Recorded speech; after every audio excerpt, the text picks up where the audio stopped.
350 CC গাড়ি যে বেটা চালাইতে পারবো, যে বেটার ওই হেডম আছে, হ্যার 15,000 টাকার লুকিং গ্লাস কেনার হেডমও আছে। বিশেষ কিছু শ্রেণীর লোকরা ওদেরকে বলে দেয়, মানে টাকার বিনিময়ে বলে দেয় যে ভাই তোরা এই পোস্টগুলো কর গিয়া। রয়্যাল এনফিল্ড বাইকের স্পেয়ার পার্টসের একটা প্রাইস লিস্ট ওরা আপডেট করছে ওদের ওয়েবসাইটে। এই প্রাইস লিস্ট দেখে অনেকের কান্দ উঠে গেছে গা। কি কান্দ উঠছে বুঝতেই পারতেছেন। উঠার মতোই প্রাইস। একটা লুকিং গ্লাস সেটের প্রাইস হচ্ছে 15,000 টাকা। আমি 1500 বলতে নিছিলাম, না না না 1500 না, 15,000 টাকা। জাস্ট একটা উদাহরণ দিলাম, আমি সবগুলোর প্রাইস এখনো দেখি নাই। 15,000 টাকা একটা লুকিং গ্লাস। এরকম অন্য অন্য যে পার্টসগুলো আছে এইগুলোর এইরকমই, মানে আকাশ ছোঁয়া দাম। এখন আমার কথা হচ্ছে এইটা নিয়ে এত মাথা না ঘামাইলেও হবে। আমরা যারা অনেক দিন ধরে বাইক চালাইতেছি, আমাদের বাইকের কয়টা পার্টস অফিসিয়াল সার্ভিস সেন্টার থেকে আমরা কিনি, আফটার মার্কেট থেকেই তো সব নিয়ে নিই।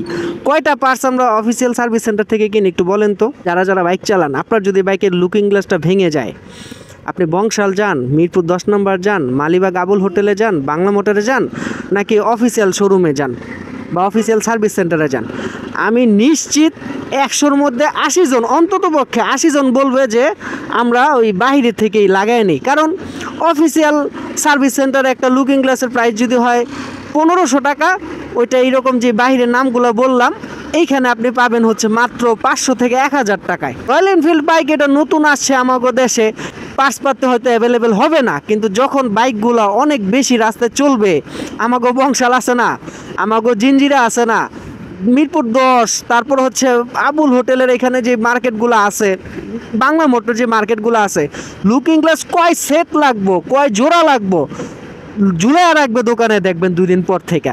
তখন 15,000 টাকাতে কেনা লাগবে না, রিজনেবল প্রাইসেই পাবেন। মাঠগার্ড বলেন, সারিঘাট বলেন, যা আছে সবই। এই যে আমার বাইকের পিছনের একটা ব্রেক প্যাডের অফিসিয়াল সার্ভিস সেন্টারে দাম চায় 1800 না 1900 টাকা, আর আমি এটা বাহির থেকে লাগাইতে পারি 500 থেকে 1000 টাকা রেঞ্জে। মানে একদম ম্যাক্স কোয়ালিটিটা যদি আমি লাগাই, যেটা কিনা ওইটার মতোই হবে, 1000 টাকার মধ্যে আমার হয়ে যায়। আর যদি একটু লো লাগাইতে চাই, 500-600 টাকার মধ্যে আমি পেয়ে যাই। ওইগুলো যে এতটাও খারাপ এরকমও কিন্তু না, 19-20 বা 18-20 তফাৎ থাকে। তো আফটার মার্কেট সার্ভিস তো আছেই আপনার কাছে, এত উতলা হওয়ার কী আছে? মানে এখনই এইসব পার্টসের দাম দুম নিয়া ফেসবুক গরম করে লাওয়ার কী আছে বলেন? কোনো উদ্দেশ্য আছে? উদ্দেশ্য ছাড়া এগুলো কেন করেন আপনারা?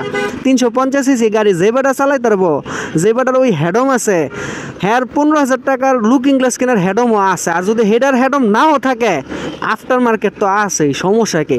একদম হুবহু পেয়ে যাব।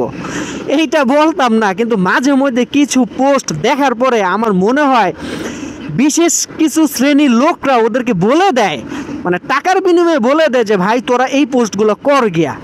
একটা প্রোডাক্ট মার্কেটে আইসা সাস্টেন করার আগে এটারে কেমনে ধৈরা বাইন্দা টাইনে হাসরা নামানো যায়, এই চিন্তা থাকে আমাগো মাথায়। হ্যাঁ, এই যে ডেলিভারি ডেট নিয়ে কত কিছু হইলো, এখন কিন্তু সব ঠান্ডা, সবাই ডেলিভারি ডেট পাইতেছে।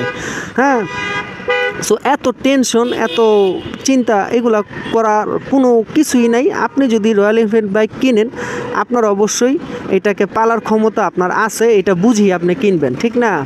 আর যদি আবেগে কিনালান, এরপরে যদি দেখেন যে না এটারে পালতে পারতেছেন না, হাতি পালার মতো হয়ে যাইতেছে, বেঁচে দেবেন, সমস্যা কি? অপশন তো আছে নাকি? এই বাইকটা কিনলে আপনি আর জীবনও বেচতে পারবেন, এরকম কোথাও লেখা আছে? এত হাউ হুতাশ করেন কে? যে বেটা বাইক কিনবো হে বেটা চালাইবো, আপনারা তো টেনশন করে যে লুকিং গ্লাসের দাম 15,000 টাকা, কিনো, এত খুশি করে, এতলা খুশি হয়েন না, ঠিক আছে? জায়গা